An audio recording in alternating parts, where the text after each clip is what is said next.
we have just come out of the Preen by Thornton Bregazzi Autumn 2019 show. I'm with the lovely Calum Knight. Hello.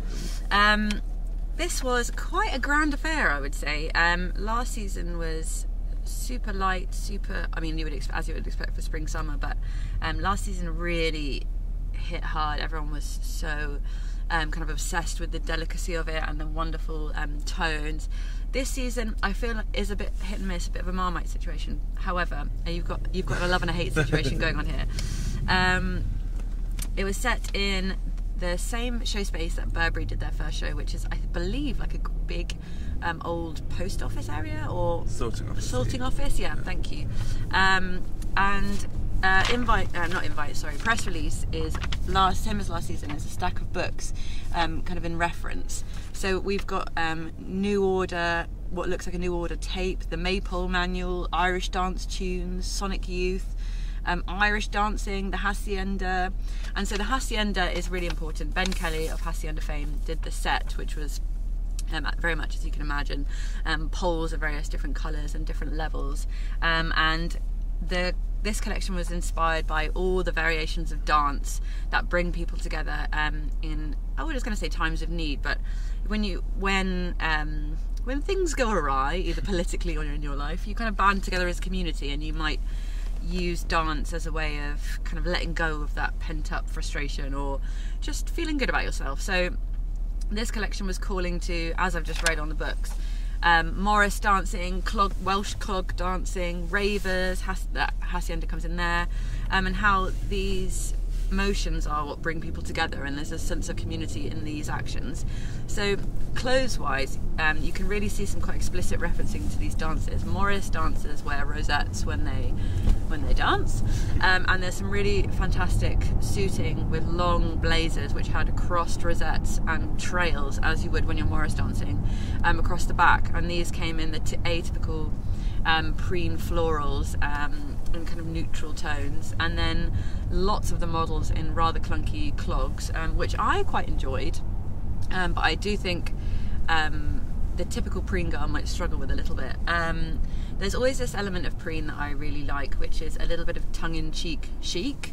So it's on that border of really, well, actually, saying that, the spring-summer last season was just straight up beautiful, and there was kind of no denying what was a bit clunky and what was a bit awkward, whereas here there was certainly a bit more kind of play on that tongue-in-cheek chic, as you have layered tights and bright blue tights with a fishnet over the top, and that's kind of this punkish clubber element. But then above that you've got tartans of Scottish Highland dancers, and then above that you might have silken puffball from kind of 80s party.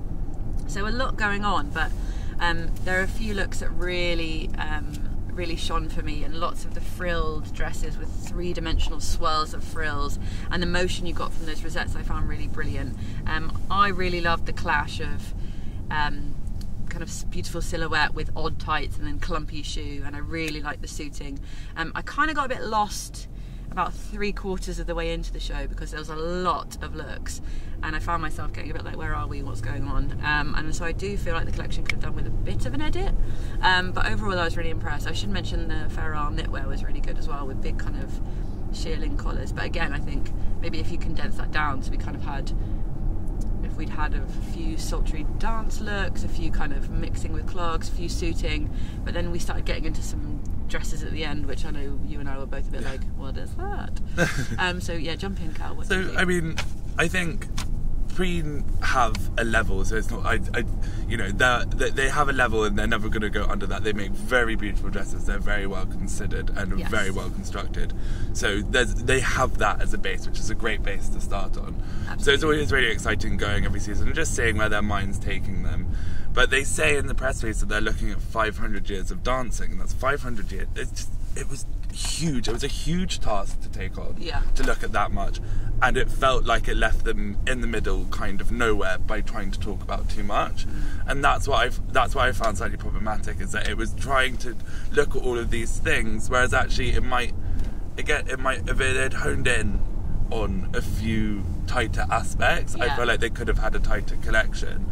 Again, it doesn't stop these clothes being beautiful, but as a kind of creative offering, a kind of a way of looking at something. Looking at 500 years of anything is a nightmare.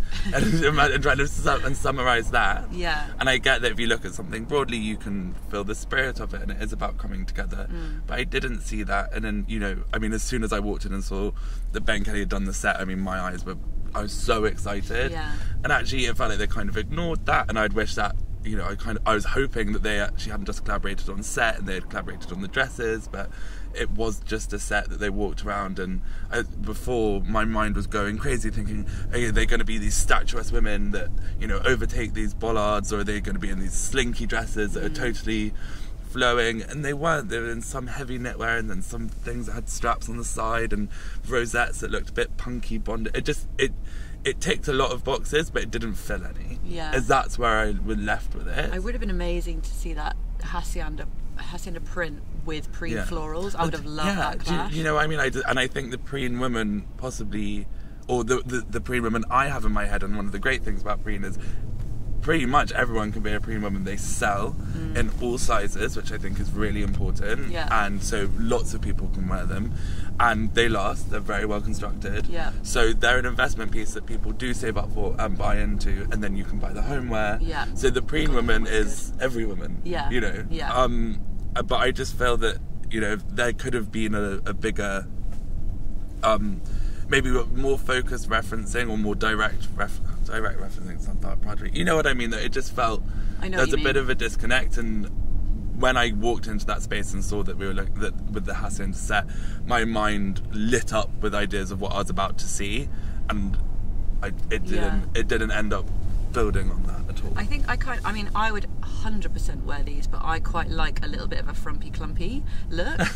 So for me, I was like, I love the feminine meets fugly clog, but I also feel like when you're talking about all these communities of dance, and you want to feel included in the community, and actually I didn't get a sense of invitation from the looks. I felt like these were really aloof, cool clubbers, and I was like kind of intimidated. But I couldn't even see them in a club. I just couldn't see them anywhere, because they were wearing clogs with these dresses that looked kind of half out of the 18th century, half out of the 80s, and half out of Celine by Eddie. Like, you know, it was so many things that I couldn't place them anywhere. They could have been, you know, and not in a kind of aloof, like they're from out, you know. It was just like, I don't get where these creations actually exist, because they're covering so much. Yeah, I don't know, I kind of disagree with you there. I think there's like a decent half chunk of the show where I was like, this looks like a modern, to me this sounds so lame, but do you know those clubbing scenes in Skins, that television program we used to watch when we were younger,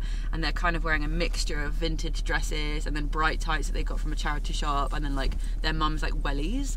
This kind of reminded me a little bit of that, like this kind of like modern clubber who's a bit of a mishmash of what they could pull out of the cupboard, and I really loved that idea. I do agree, but it's not what I woke up this morning thinking I was going to see at Preen. Okay, yes, I'm with you there. That's my disconnect. Okay, so a mixed bag from us there. As I said, a bit of a Marmite review, but thank you guys for watching. Lots more to come today, so make sure you're subscribed to YouTube to get your fill of all the live reviews. Thank you guys, we'll see you soon. Bye.